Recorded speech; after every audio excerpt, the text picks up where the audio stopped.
Another week, boys, and another TWAB. This one's a big one, fellas, and it's a long one. So buckle up, guys. Let's get started. This week at Bungie, Mars is on the mind. A few weeks ago, we forecast our first community challenge, our destination of choice, Mars. With a unique emblem and additional menagerie loot to earn, we knew you'd take this on, but we didn't think you'd prosecute the hive this quickly. To say we're impressed with your progress is an understatement. Here's a quick snapshot of how far you've come in so little time. Holy hell, boys. We've put in a lot of work. Matter of fact, I've been in the Nightfall all day today, trying to contribute as much as we can, getting some knocker skills. We've got a little more to go, but it's gonna be worth it, guys. That menagerie loot is gonna be sweet. Remember, to qualify for the exclusive community event emblem, you'll need to complete one Nightfall before Tuesday at 10 a.m. Pacific. Luckily, it looks like there's some work to be done in the Nightfall department. Don't forget, we have the Find Fireteam feature on Bungie.net and the Destiny Companion app if you're in need of some teammates. We'll be sending out emblems to qualifying players next week, so be sure to stay tuned for the updates. We've got some exciting news on the docket this week, a Bungie Bounty, upcoming Crucible changes, Sandbox ability tuning, and a fashion show of upcoming armor. Let's get to it. So first up, we have Join the Strike Team, essentially a Bungie Bounty, guys. This starts next week, September 10th, over on Xbox. So for those that actually want to tune in for that, they will be live, it looks like, at mixer.com at Bungie. That's strange. I guess they're not going to be live at Twitch. It's actually going to be Phil Spencer and Pete Parsons. Oh, okay. No wonder. Holy hell. They got Phil Spencer on this? Hot damn. I'm gonna be tuning in then. You have the opportunity to join them on their fire team in the Heroic Strike playlist. I might actually get on Xbox next week. I hope to God they've got their chat open. I want to talk to Phil. Now moving down to the other stuff, the good stuff, the Crucible stuff. Bungie states many of you have been asking how the Crucible experience will change on October 1st. While we outlined some of the changes in the Director's Cut Part 3 article, we wanted to put the magnifying glass on a few more upcoming changes. When Shadowkeep launches, your Crucible Director will look a bit different. Here's a quick rundown from the Director's Cut. We removed the quick play and competitive nodes from the Director. If you're looking for an experience like quick play, we've added Classic Mix, which is connection-based playlists like Quick Play Today. Classic Mix will include things like Control, Clash, and Supremacy. Competitive is replaced by 3v3 Survival, which now awards glory. We've also added Survival Solo Queue that also awards glory. We've added a 6v6 Control as its own playlist. With the potential influx of new players this fall, we want to have a playlist that signals new players where to start, which will be that Control playlist. They've also added a weekly 6v6 rotator and a weekly 4v4 rotator. These rotator playlists are where modes like Clash, Supremacy, Mayhem, Lockdown, and Countdown will appear. And this will actually be the new layout for the Crucible playlist next season. All right, I'm not gonna pass judgment on it just yet. We've been asking for more choices for a long time. Hopefully this is going to grant us that. Bungie continues though, we want to create some variety in the PvP experience from season to season. And one way we're doing that is to bench some maps for this season. While they're out of rotation, if time allows, we also hope to improve how they play by tweaking spawn areas, ammo spawns, and overall structure so that they return better than before. The first 4 to be removed from all playlists are Dead Cliffs, Legion's Gulch, Retribution, and Solitude. What? Dead Cliffs is being removed? It's like my favorite map! We also made a pass on all playlists, removing some maps from playlists where they don't shine. Equinox is now only in Scorch, Mayhem, and Breakthrough, and Firebase Echo is only in Supremacy, Mayhem, and Breakthrough. Man, that is such a bummer. Like, all these other maps is kind of whatever, but Dead Cliffs was like my favorite map. While we're removing a few maps, we are also introducing Widow's Court, Twilight Gap, and a new map, Fragment. Think Dreaming City meets Infinite Forest. Yeah, that does have like a Dreaming City, Infinite Forest hybrid look to it. I don't know, guys. I'm stunned. Dead Cliffs. The TWAB is almost ruined. Elimination is also making its return to Destiny 2 via Crucible Labs. We'll be testing out multiple variants of elimination rule sets and settings to see how the mode plays with new weapons and abilities of Destiny 2. All right, that's great and all. Moving on. We're not gonna get hung up on Dead Cliffs in this map thing no more. Just gonna be crying in the club later tonight. Heavy ammo sharing. Heavy ammo is shared only in all 6v6 modes, and those crates have a sparkling effect to denote this. Once a player picks up heavy ammo, their teammates have a limited amount of time, currently 7 seconds. This is something we can tweak between seasons based on the community feedback to interact with the same ammo crate to get heavy ammo. If the other team picked up the crate, it will turn red to indicate you cannot pick it up during this period. When the time window expires, the crate despawns. Each player gets less heavy ammo from shared crates than they do from unshared crates in 4v4 and 3v3 modes. The amount of ammo you receive from a crate is static and does not change based on how many teammates share the crates. I really can't tell you how I feel about this, guys. I know we had some people play it at PAX and got to experience the new heavy system. Let me know in the comments below if you were at PAX how that experience was. I don't want to pass judgment on it yet until I'm actually playing with it and seeing how much ammo we're actually getting per shared ammo crate. Moving on to ranked systems updates, streaks and floors. Glory, Valor, Infamy streaks have been made more resilient. Instead of resetting your streak losses, will now reduce your Valor and Infamy streaks by 1 and your Glory streak by 2. You can still lose Glory, but if your rank is at or below Fable, you can't lose Glory if doing so would drop you below the rank. Each rank through Fable acts as a floor for Glory. Okay, so from what I'm getting from that, guys, they're going to be placing floors to where you cannot fall beneath a certain rank after reaching that rank. And losses now seems to hurt your streak versus outright resetting it. So for my players out there, especially my solo queue players, climbing the ladders inside of rank and competitive should be easier. Still don't know how I really feel about it. Sure, more of my dedicated comp players have some thoughts. Feel free to share below. Competitive matchmaking updates, skill and glory. Destiny has always tracked player skill behind the scenes,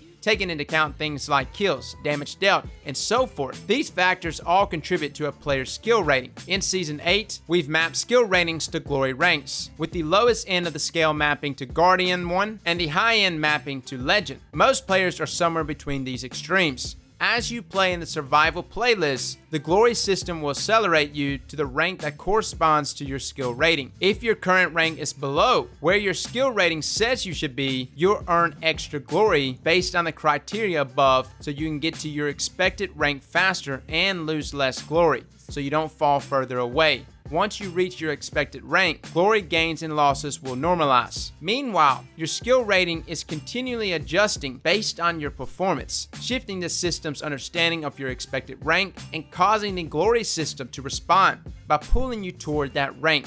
The result should be that over time, your glory rank will become an accurate reflection of your skill. It also means that teammates of different skill will experience different glory adjustments from the same survival match. When it comes to Crucible, matchmaking and hopper nodes are only half of the puzzle. Over the next 2 weeks, we'll be detailing Sandbox changes which directly impact the meta that you find in our PvP environment. Alright, so just backing it up here real quick, let's talk about the skill system as well as glory rank. The way it's going to work is if the system thinks you are a low-skilled player, but you win a game against what the system would think is a high-skilled player, you will gain more rank from that match. It's just like ELO, essentially. Back in the day with Trials, if you beat a team with a higher overall ELO, you gained more ELO. And of course, if you stomped a team with a low average ELO, you gained less ELO. And at some point, I think you don't even get any ELO. Hopefully, it won't be like this system, though. I really am curious to know if you can get in there and actually manipulate the system. It's possible we may be able to get in there and actually make the game believe we're a worse player than what we actually are, to then just turn around and launch our glory up. And it can be something simple like going into comp, losing like the first 10 games, and just kill your KD, don't do any damage, just look like a terrible player,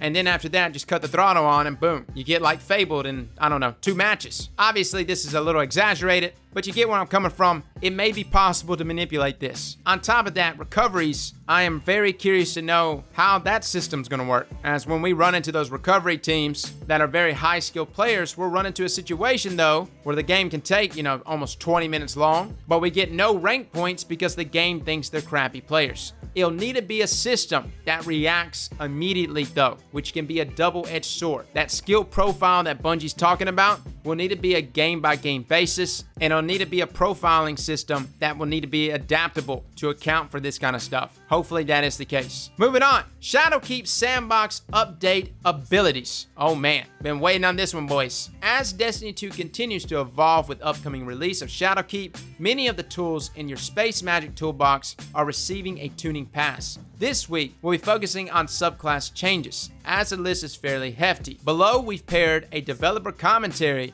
with the upcoming patch notes to paint a picture of how your abilities are being updated, and more importantly, why. Buffs: Night Stalker, Way of the Pathfinder, bottom tree. Goal: we want to lean into the fantasy of a speedy disruptor. Pathfinder needs more tools to scout the battlefield and a skill-based way to engage with that gameplay more often. We should reward this scouting and battlefield control gameplay, execute it well, with more opportunities to do the same. At the same time, Shadowshot needed some quality of life improvements for our long-standing frustrations. So first up we have Vanish. Smoke Bomb grants invisibility to allies, gives 1 stack of Heart of the Pack, newly revamped to all allies hit, grants 34 to armor, recovery, and agility, gives weapon reload speed and handling with a max of 3 stacks, increased invisibility duration from 7 to 8 seconds. Alright, so that plus 34 that you get there in armor, recovery, and agility, that's a pretty big one, guys. I'm not for certain what 34 armor really even means. Is that like the equivalent of like 2 resilience or 2 armor or 3? I really don't know, guys. This will have to be tested once Shadowkeep goes live, but just know you're going to get a buff there to all of these things when casting this smoke. Provision: killing tether enemies creates super orbs and increases agility, armor, and recovery for allies. New perk: old perk benefits move to be part of Mobius Quiver. Damaging enemies with your grenades reduce the cooldown of your smoke bomb 6% per damage tick. Making allies invisible gives you grenade energy 17.5% per ally. Holy hell, that's a big one. Even in something like 3v3 elimination, that'll give you a good chunk of your grenade back. Now, Mobius Quiver fires super multiple times and deals massive damage to tethered targets. Added the old provision perk to naturally be a part of Mobius Quiver.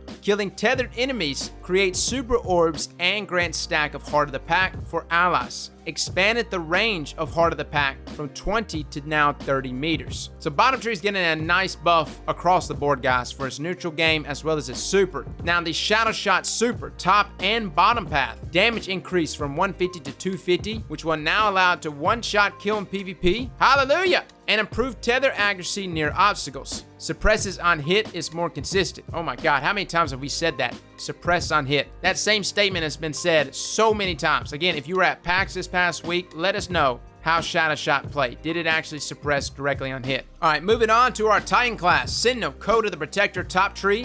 Goal: this path is the main support role for Titans and focuses heavily on melee kills while staying near allies. We want to focus more heavily on buffing allies so that players care about the timing of their buff usage. With the loop, which allows players to get their melee energy back more quickly, this will be a more engaging path to play. Additionally, Ward of Dawn is currently not up to snuff and needs a buff that ties into the fantasy of buffing allies. So first up, Defensive Strike. Melee ability that creates an overshield for nearby allies. All kills while the overshield is active grants melee energy for the player with the shield. Works for all allies you grant a shield too. This is based upon enemy threat level from 5% minors to 25% players and bosses. Now, Rallying Force, melee kills heal nearby allies. Heal buff from 10 health and 10 shield to 10 health and 20 shield, which is a 50% increase, so yeah, you'll get a little more shield there. Ward of Dawn, alternate super that creates a shield bubble. Increase ward health versus supers. Most supers will require the whole thing to be dumped on the ward to destroy it, but will usually not kill the player inside. Ward grants weapons of light buff when passing through it, which will be a hefty 35% weapon damage buff for 15 seconds. Grants an additional super orb, so 3 orbs. And Bungie states here that auto-generated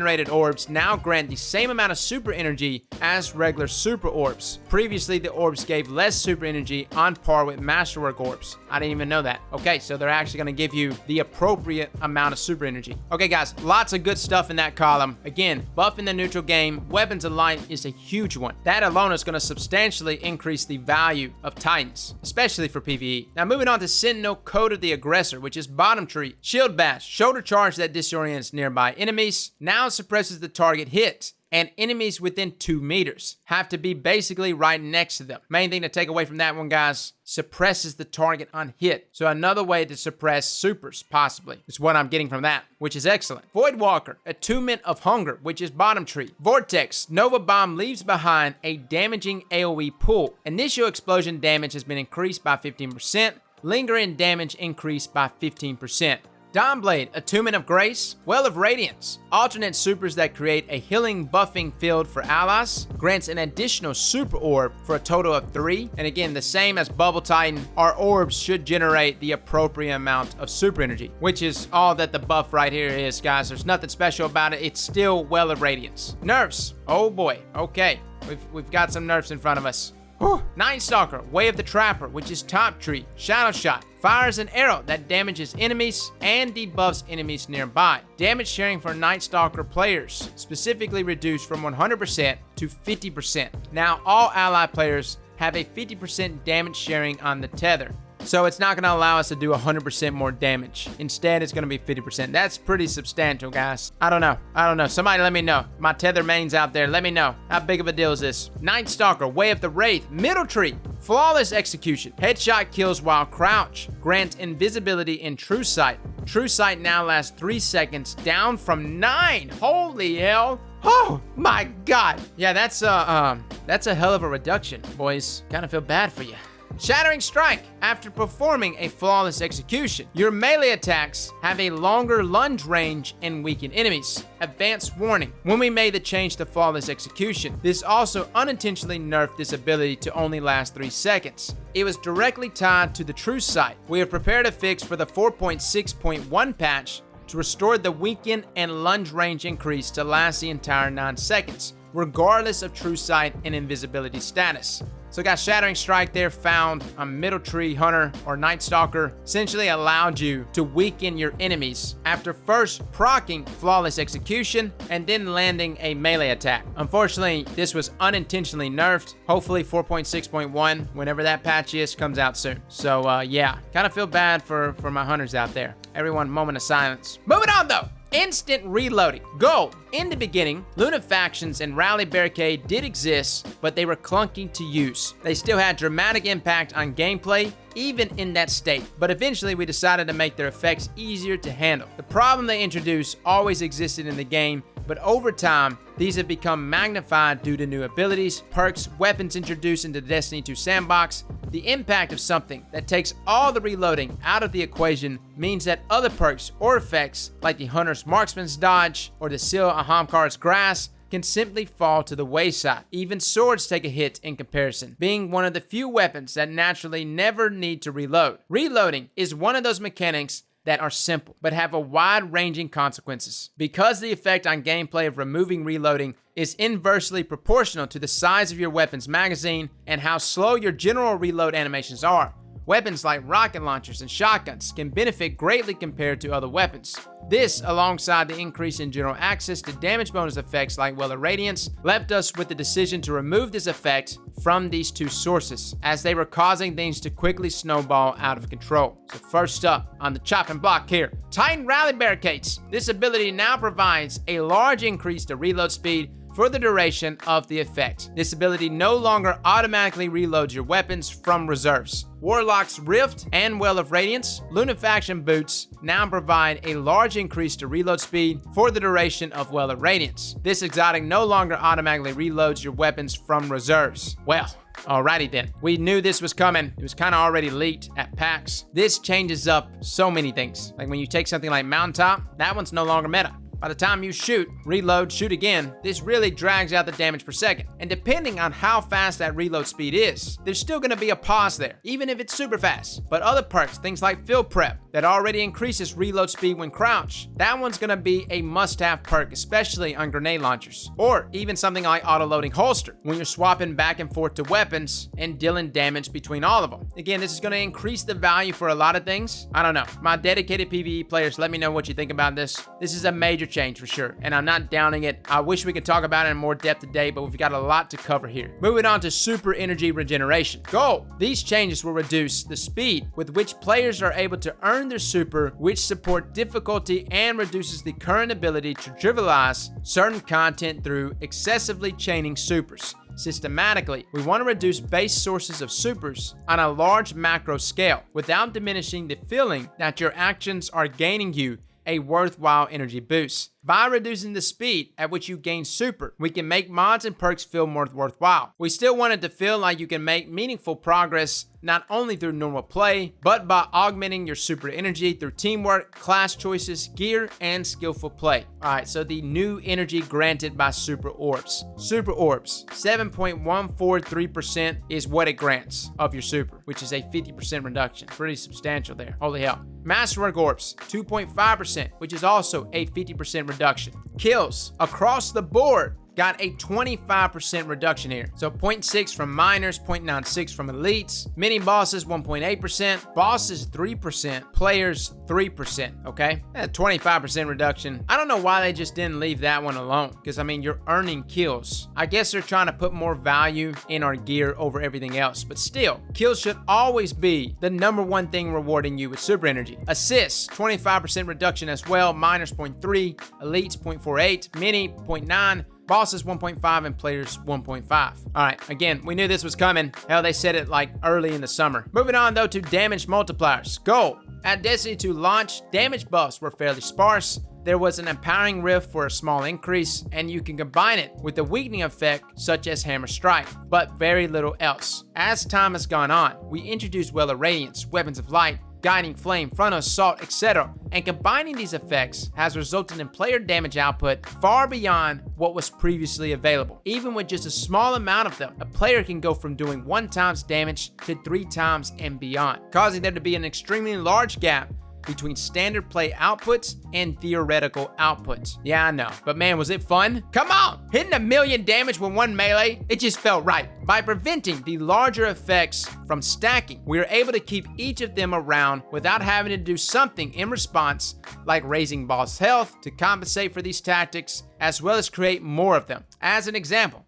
Lumina would not have been created in a world where the damage bonus effect of Noble rounds stacked with other damage effects, and these changes are simply an extension along those same lines. While the weakening effects never stack, we also took a look at them and adjusted their values, as many of our more powerful units would simply evaporate when touched by one of them, but we compensated for that in other ways, such as either extending the duration of the effect, or in this case of Shadow Shot, making it affect power weapons. So player damage buffs, player bonuses, bonus damage effects that apply to all of a player's weapons simultaneously no longer stack multiplicatively. The highest applicable bonus will be used instead. This does not affect single weapon buffs such as Rampage, Kill Clip, or exotic weapons that increase their own damage. These will still stack multiplicatively. Buffs that provide bonus damage will still exist simultaneously on the player, so in the event that one with the highest multiplier wears off, the next highest will be used instead.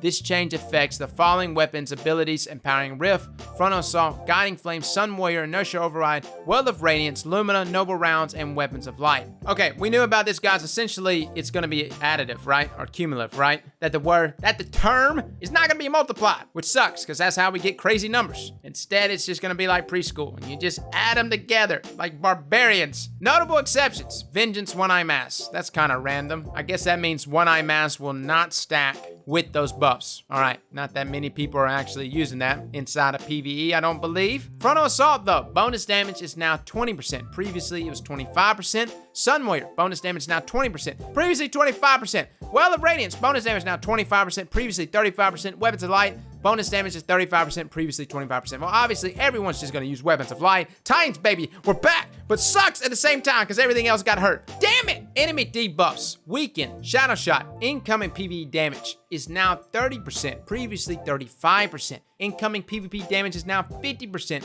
and it was previously 55%. This effect no longer excludes power weapons. I had no idea that it did. We learned something every day here, boys. Tractor Cannon, Repulsor Force. Incoming PvE damage is now 30% for all elements. Previously, it was 33%, 50% for non-void, void damage, respectively. Incoming PvP damage is now 50% for all elements. Previously, 33%, 50% for non-void, void damage, respectively. So I'm taking from this, Tractor Cannon does not buff the damage more, or take that back. Debuff the damage more here for void. It's just 30% for everything now? Bungie, why you do this? Hammer Strike. Incoming PvE damage is now 30%, previously 50%. Duration increased from 6 to 10 seconds inside of PvE, so at least it got a buff there in duration, but still, These are some hellacious nerfs. Shattering Strike. Incoming PvE damage is now 30%, previously 50%. Increased duration from 6 to 10 seconds inside of PvE. Oh my god.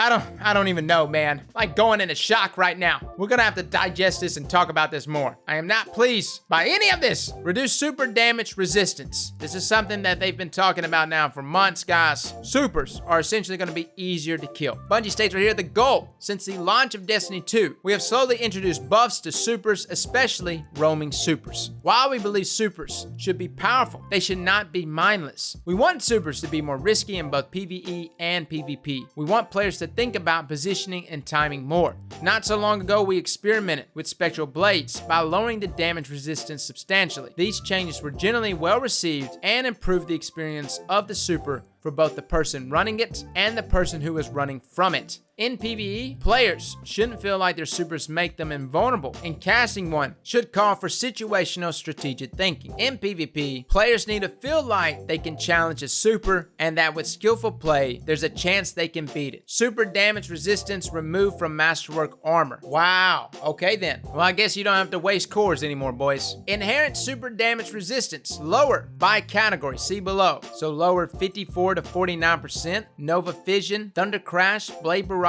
Nova Bomb, Well of Radiance. Medium, 56% to 51%, Hammer of Soul, Daybreak. High, 60% to 53%, Fist of Havoc, Burning Maul, Sentinel Shield, Arc Staff, Arc Lightning, and Shadow Shot. Other Unchained, Spectral Blades, 52%, Golden Gun 0%, lol, Chaos Reach 40%. Chaos Reach is only 40%? Them poor bastards, man. That's hilarious. Alright, so yeah, everything should be a little easier to kill. These values don't seem substantial, but they will be, trust me. I love that Thunder Crash, though, is one of the weaker supers now in terms of damage resistance. And I have shut down so many people using their Thunder Crash. Like, before they even make contact, they just eat a shotgun. Alright, moving on, guys. Add to your collection. Over the weekend, we were boots on the ground at PAX West. A few attendees helped themselves to a preview of some of the upcoming armor coming in Shadowkeep. This week, we'd like to showcase more upcoming sets, giving you a fashion show of sorts. Here are the fall collections arranged by their sources. Guys, here's some armor to take your mind off the nerfs that are about to come right now. Oh my god!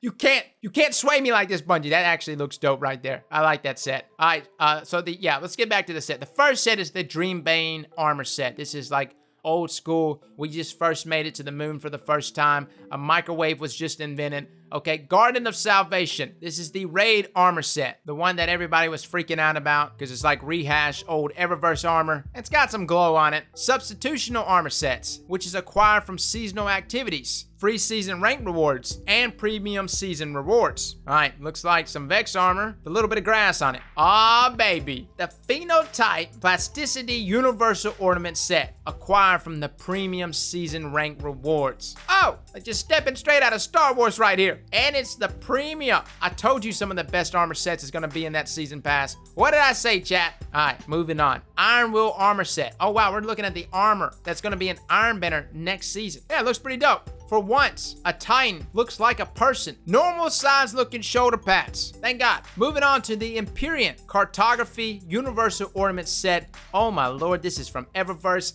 Look at that Titan right there. Holy hell. That looks good. Oh, Bungie. Oh, how you take my money. I don't know how I feel about spending money right now after reading those buffs. Not too keen on it. In addition to all this, the currently available armor sets will drop as Armor 2.0 versions when Shadowkeep launches. All right, so all of these armor sets right here, guys, kind of interesting. I guess stocking up on tokens right now maybe will grant us some Armor 2.0 sets right after Shadowkeep launches. Well, boys, that's pretty much it. Some other hot fixes that I'm not gonna really get into. The main thing is, yes, some buffs are on the way, but more nerfs are on the way. It's like, I would say 70-30. 30% buffs, 70 nerf. But I know how Bungie is. They're gonna give us the really bad news right now. And then next week, we're gonna be looking at weapon buffs, which of course always gets us hyped. And who knows, they'll probably like drop the Sanbox a week early, and then of course, onward we go. But I will say, this was a hellacious TWAB right here. So if you stuck it out all the way to the end, I love you. Thank you. Fellas and ladies, thank you all for coming and watching. And as always, slap that like button like your mama told you right.